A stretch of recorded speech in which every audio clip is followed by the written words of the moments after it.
অনির্বাণের জীবন থেকে রায়ের সব স্মৃতি মুছে দেওয়ার জন্য এবার কোয়েলকে ডিনারে ইনভাইট করলো অনির্বাণের মা। হ্যাঁ বন্ধুরা, ভিডিওতে লাইক দিয়ে দেখতে থাকুন। নাওয়া খাওয়া সব ছেড়ে যখন ঘরবন্দি অন্ধকার করে অনির্বাণ দিনের পর দিন ঘরে বসে থাকে, ঠিক সেই সময়ই অনির্বাণের মা কাউকে কোনো কিছু না জিজ্ঞেস করি কোয়েলকে ফোন করে বলতে থাকে যে কোয়েল, তুমি যতই অনির্বাণের সাথে এখন যোগাযোগ করার চেষ্টা করো না কেন, অনির্বাণের সাথে কোনো মতেই তুমি যোগাযোগ করতে পারবে না। তার কারণ ও ডিপ্রেশনে চলে গিয়েছে। এর একটা মাত্রই উপায় যে তুমি বরঞ্চ আজকে ডিনারে আমি তোমাকে ইনভাইট করলাম, আমাদের বাড়িতে চলে আসো, তারপরে তুমি সরাসরি না হয় ওর সাথে কথা বলার চেষ্টা করো, ওকে বোঝানোর চেষ্টা করো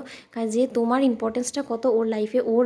মনের মধ্যে ভালোবাসাটা নতুন করে জাগানোর চেষ্টা করো তোমাকে নিয়ে। তখন এই কথা বলা মাত্র কোয়েল বলতে থাকে যে ঠিক আছে, বরঞ্চ আমি আজকেই আপনাদের বাড়িতে আসছি ডিনার টাইমে। ওদিকে কোয়েল আর এক মুহূর্ত অপেক্ষা না করে যখন অনির্বাণদের বাড়িতে চলে আসে, ঠিক সেই সময় অনির্বাণের মা বলতে থাকে যে অনির্বাণ ঘরে আছে, দেখো একবার গিয়ে চেষ্টা করে যে ওকে রায়ের সকল স্মৃতি মুছিয়ে ওর মনের মধ্যে তোমার নিজের জন্য ভাবনা চিন্তা জাগাতে পারো কিনা। তখন এই কথা বলা মাত্র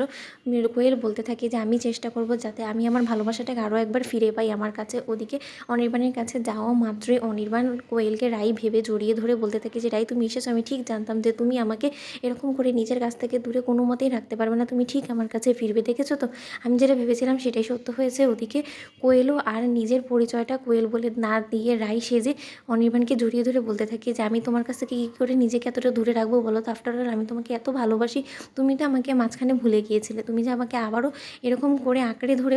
বাঁচার স্বপ্ন দেখছো সেটা তো আমি জানি না, যদি আমাকে তুমি বলতে তাহলে হয়তো বা অনেক আগেই তোমার কাছে আমি ফিরে আসতাম। তখন এই কথা বলা মাত্র অনির্বাণ বলতে থাকে যে তুমি আর কোনোদিন আমাকে ছেড়ে যাবে না তো। রাই তখন কোয়েল বলতে থাকে যে না, ও যখন আমাকে রাই ভেবে ওর কাছে জড়িয়ে ধরেছে সেটাই বরঞ্চ থাক, এখন আমি আমার আসল পরিচয় দিলে ও যদি আমাকে ছুঁড়ে এখান থেকে ফেলে দেয় তাহলে এর থেকে বরঞ্চ ভালো আমি রাই সেজেই ওকে আগলানোর চেষ্টা করি। ওদিকে কোয়েল অনির্বাণকে আগলিয়ে নিজের কোলে ঘুম পাড়ানোর চেষ্টা করতে থাকে আর অনির্বাণ কাঁদতে থাকে আর বলতে থাকে যে রাই, আমি তোমার সাথে অনেক অন্যায় অবিচার করেছি, কিন্তু তা সত্ত্বেও তুমি আমাকে ক্ষমা করেছো, সেটার জন্য আমি তোমার কাছে কৃতজ্ঞ। আমি আর তোমাকে আমার বিরুদ্ধে কোনো রকম কোনো কমপ্লেন করার সুযোগ দেবো না, তুমি দেখে নাও, এবার তোমার সব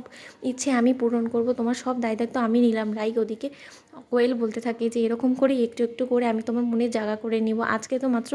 আমি এসেছি, তারপরে দেখো একটু একটু করে কি করে আমি তোমার গোটা সংসারটার উপরে কবজা করে ফেলি। অনির্বাণ, আগেরবার আমি ভুল বুঝেছি বিধাই আমি তোমাকে ছেড়ে চলে গিয়েছি, কিন্তু যে ভুলটা আমি আগেরবার করেছি সেই সব ভুল এখন আমি শুধরে নিব, আমি আর এই সংসার ছেড়ে কোনো মতেই যাবো না, আর ওই রাইটা কী করে